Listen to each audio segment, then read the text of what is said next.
in school tonight. My dear friends, the learning tells us that in reforming a constitution or in devising one, there are two basic principles to which you must pay close attention. One is the process by which it is done. And secondly, is the conclusion to which you come, the actual result of the process, the constitution itself. And you have to be careful that the result, such a constitution that emerges from the process, is consistent and rooted in the history and the culture of the people of the particular country. In our case, therefore, as we reform our national constitution, we have to be sure that what emerges from that process is consistent with the history of Trinidad and Tobago and consistent, my dear friends, with the culture of the people of Trinidad and Tobago. What it means, therefore, is that you can't go and pick up any constitution from anywhere and bring it here. You can't do that because there's no other country in the world in which the people are like us. We are unique. And therefore, when you hear people talking about the American Constitution, that is good for the United States. When they talk about the British Constitution, that is good for Britain. When they talk about the Australian Constitution, that is good for Australia. What is good for us will have to take into account our history, my dear friends. Our history and the culture of the people of Trinidad and Tobago.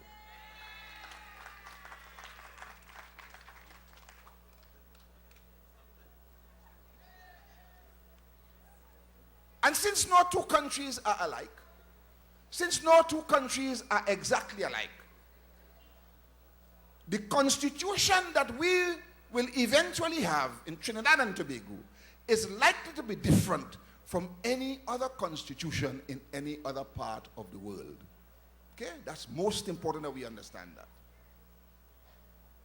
I draw your attention to the fact that we have had 3 exercises in the constitutions before. In 1962, when we were gaining independence, an exercise was going through. Now, I did not follow that exercise too well. What I do know is that in the final round of discussions, they met at Queen's Hall, where everybody sat in the Queen's Hall and they hammered out a final position. In other words, the constitution that emerged is a constitution that came out of the people of Trinidad and Tobago. It is most important. It is most important because that is necessary to keep faith with the fact that it must be reflective of your history and the fact that it must be reflective of your culture. And the process by which you do it is a process that must be as all-inclusive as possible and a process to which everybody has access and a process which we hope as many people as possible in Trinidad and Tobago will subscribe to. It's important. The process is important. In 1972, I was a member of Parliament when Eric Williams set up a Constitution Commission. The Constitution Commission was headed by H.O.B. Wooding. It comprised academics. The Constitution Commission reported sometime in 1975. The PNM disagreed violently with the recommendations of that constitution to the extent that when the constitution went to Parliament in 1976, Eric Williams argued to the Parliament that Parliament and Parliament alone has the authority to pass a constitution. And therefore, it is to Parliament that he will appeal. And in appealing to Parliament, he outlined a whole new set of recommendations different from the recommendations that emanated from the Constitution Commission. He addressed the Parliament for about 8 hours. My dear friends, that became necessary because in my respectful view, the approach was fundamentally flawed.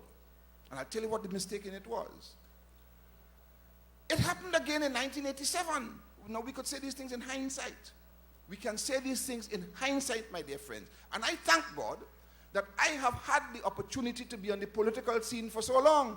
So I have lived through these things and in a much better position to assess them than I would have been when the decisions were taken. In 1987, the NAR made the same mistake. They set up a Constitution Commission under Sir Isaac Hayat Ali. Again, technocrats and academics meeting to draft they drafted it. And when they reported, that was the end of that. It never saw the light of day because, partially I'm sure, because the NAR realized late in the day that the approach that they used was an approach that was fundamentally flawed. On this occasion, what have we done? How have we dealt with that issue? How have we dealt with that issue? Well, let me go through the history of it. In early 2006, a group of people calling themselves the Principles of Fairness Committee, upright and upstanding citizens of the society, I think it was led by the very distinguished Tajmul Hussain, very distinguished lawyer. They put out a document which was a draft constitution. These were their proposals for constitution reform. It is something that as Prime Minister I was thinking about. It comes under the portfolio of the Prime Minister. And the minute I saw the document, I called in Sir Ellis Clark. And I asked Sir Ellis Clark, on behalf of the cabinet and government, to draft something. And in so doing, he got no instructions from me. Draft it as you see fit, which Sir Ellis Clark did. And therefore, a few months thereafter, we ended up with two documents. One was a document drafted by the Principles of Fairness Committee. The second was a document drafted by Sir Ellis Clark, who was the author of the 1962 Constitution and the author of the 1976 Constitution, a man knowledgeable in these matters. I remind you that he got no instructions from the government. It was not a product of the government at all. We laid the document in Parliament. We laid the document in Parliament, and we announced, my dear friends, that we will immediately set up a round table in Whitehall, the Prime Minister's office, comprising two categories of people. The first category will be the academics. The first category will be the academics. But our experiences with the 76 Constitution and the 87 attempt by the NAR told us that if you set up a team of academics alone, your result will be one that is fundamentally flawed. And it will be flawed because it ignores the fact that it excludes from the process the politicians who actually operate the Constitution and the politicians who are in a position to tell you what is likely to work and what is not. So what we did in the round table is, together with the technocrats and the academics, we set up a team of ministers headed by the Prime Minister. See the difference? The process.